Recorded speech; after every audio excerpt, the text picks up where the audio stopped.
Kaya batod pa sa report, maisip nga usa ka child abuse ang grabing pagdisiplina sa mga bata kung makadaot kini sa ilang dignidad.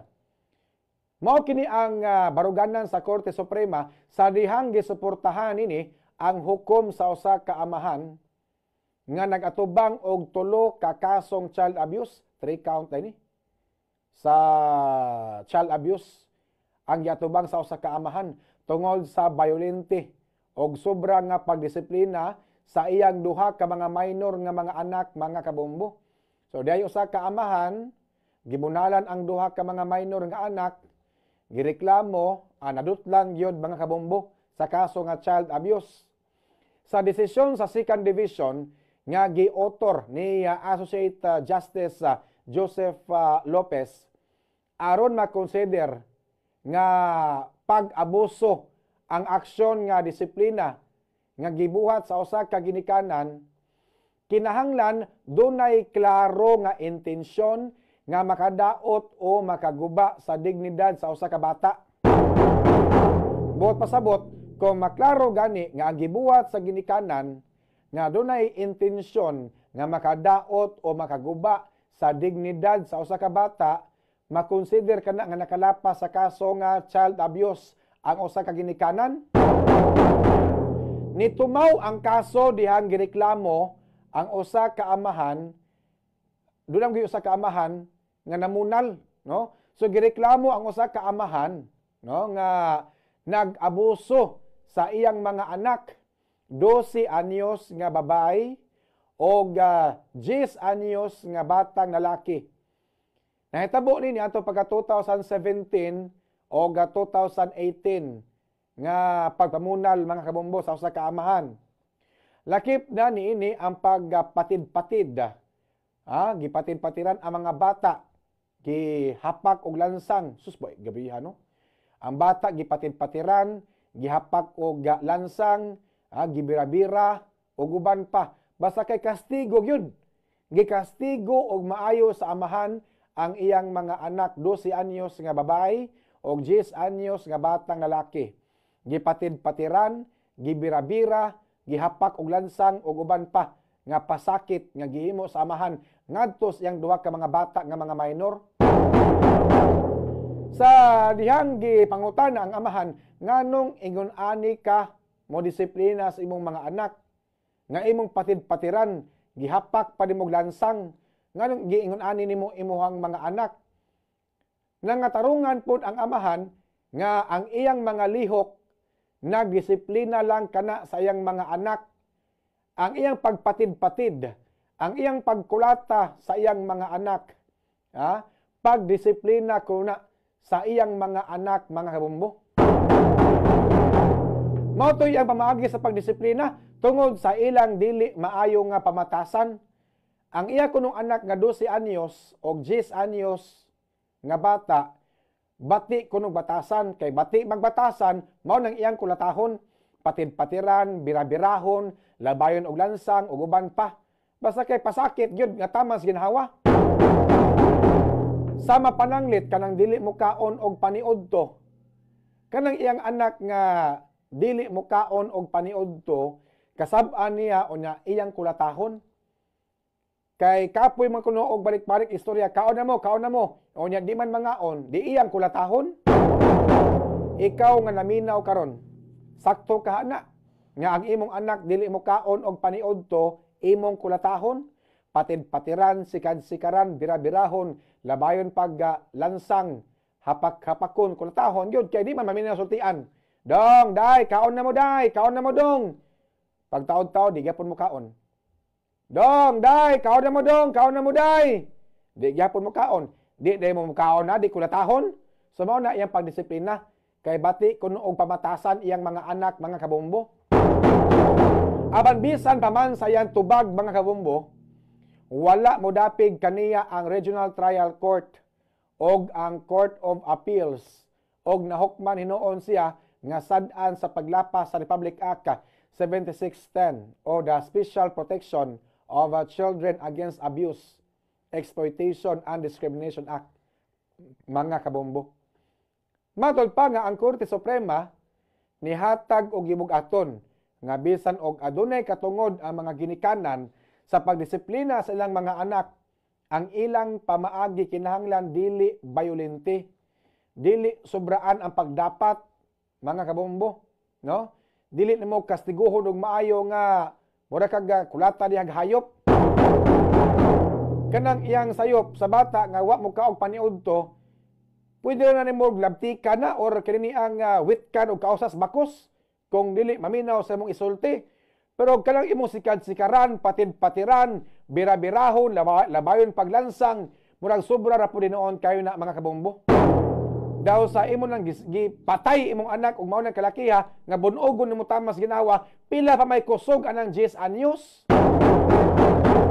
Mao na nga gisentensyahan usab sa korte ang amahan og pagkapreso sod sa 4 gato sa 6 ka tuig o gibanduan kini sa pagbayad og multa nga 15,000 pesos o kinatibuk ang kantidad nga 60,000 nga danyos sa matag ihap sa child abuse nga gimasaka batok ka kaniya, mga kabombo.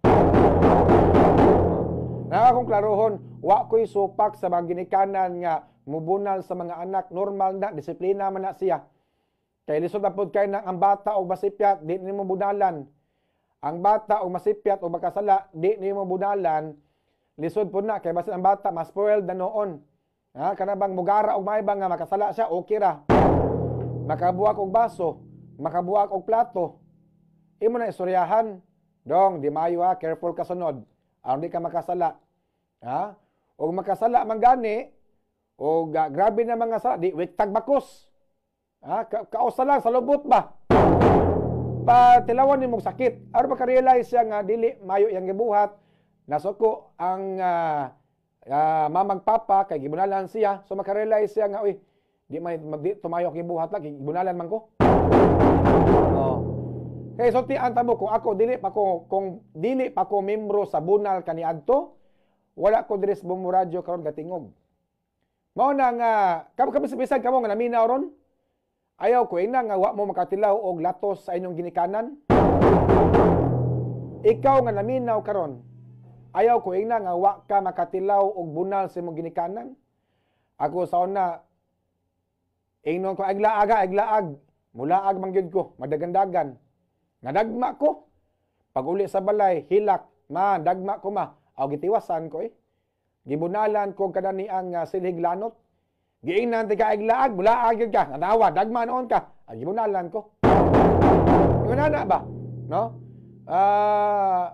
Pero og kining grabe nga kulata po, di mo na mao kanang sobraan na pud kay na, no? Nga kanang imong sikad-sikaran, patid-patiran, bira-birahon.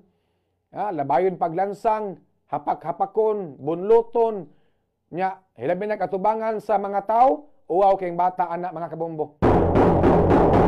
Pero, bata nga disiplinahon, kadang disiplina ba nga, patilawan mong sakit, gamay, nga atis sa mga bata, makarealize nga, wa day malipay si mama sa akong gibuhat, kay gibunalan man ko, sayop dito akong gibuhat, aw di na ko tuosbon.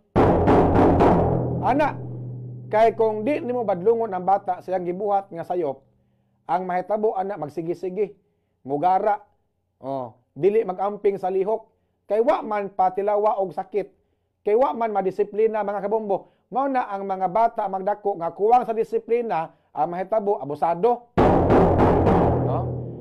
Naidumdum ko sa kuwang schoolmate kaniadto, nindot kay trabaho ang ginikanan, napay katabang, hatod kuha pa sa eskwelahan. Ang ending, bulakbol sa pag-eskwela. Unsay gusto, ihatag sa ginikanan apan na kuwang sa disiplina bataa. Gahig ulo, musukol pag maestra. Tungod kay nagdako man nga way disiplina, wa man gidisiplina sa ginikanan. Pero bata gani nga gidisiplina sa ginikanan, mga kabombo, akan magdako ng bataa nga disiplinado. Pero kana pong disiplina nga di pa basobraan, kaya ang bata ra ba magtilmaan ra ba na? Kaya kanang bata nga imong kulatahon tama sa ginawa, maghinumdom na. Moingon ang bata ay bantay lang kay kadako nako kulatahon ti ka. Kanang bata nga imong gikulata. Kanang bata nga imong gipasakitan og maayo, kay imong gidisiplina. Bunalan tama sa ginawa, Hilabi ng katubangan sa daghang mga tao, mauwaw ang bata ana. Moingon ang bata ana sa kaugalingon, bantay lang mo inigdako nako, mubawas ko ninyo. Mao ni masud sa utok sa bata makabumbo nga mubawas sa noon.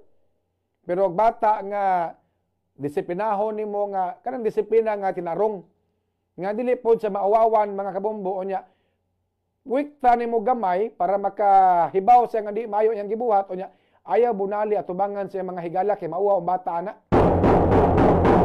Kasuway ko sa una ni gaduwa kog dampa. Gadampa ko tubangan sa ako mga kaduwa og dampa gibunalan ko sila lanot. Nauwaw ko ato eh. Oh. Kana pong kuan. O sa tawag ani kanang Jolin.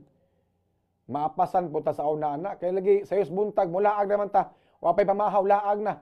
Akita kanang sanga sa Masanitas, hilis na ibud na sa lubot sa una. Pwerte mang badlungon na mingon nga ay saglaag kaon sa nya mulaag naman na ta. Alas 6 buntag mulaag na kay mangita nang kanini ang kaduwa mga kabombo. Pwerte mang laagan na gyud.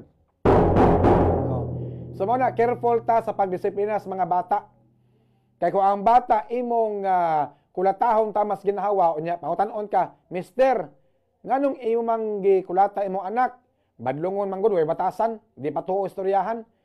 Na og naay mo reklamo nimo na madutlan ka.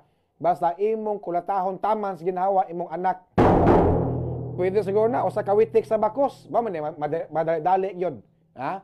Nganong milaag bangka giinan ti ka aglaag, nilaag yun ka. Ha? Alas 6 pagkas buntag milaag unya karon alauna na. Wa pa kay pamahaw, wa pa kay paniudto, latoson ti ka ani ah. Oh. Ana papatilawan pud og kuan bunal. Aron pud nga maka-realize ang bata nga suko man si papa nilaag ko ako mananghid. Oh. Suko man si papa nga nilakaw ko ako mananghid unya wa ko ni kaon. Patilawa og sakit pod nga kuan disiplina pero ayaw pa sobra mga kabombo kay makihag ka og child abuse ni ana. Sultian ta mo kanang mga bata nga wa madisiplina sa ginikanan magdako na mga kabombo nga wa disiplina sa kaugalingon lisod kay na. Bitaw lisod nga nagdako nga gitarong pagpadisiplina sa mga ginikanan aw nindot na bombo. Nanay sense of responsibility kay gitudloan mas ginikanan. Alas 2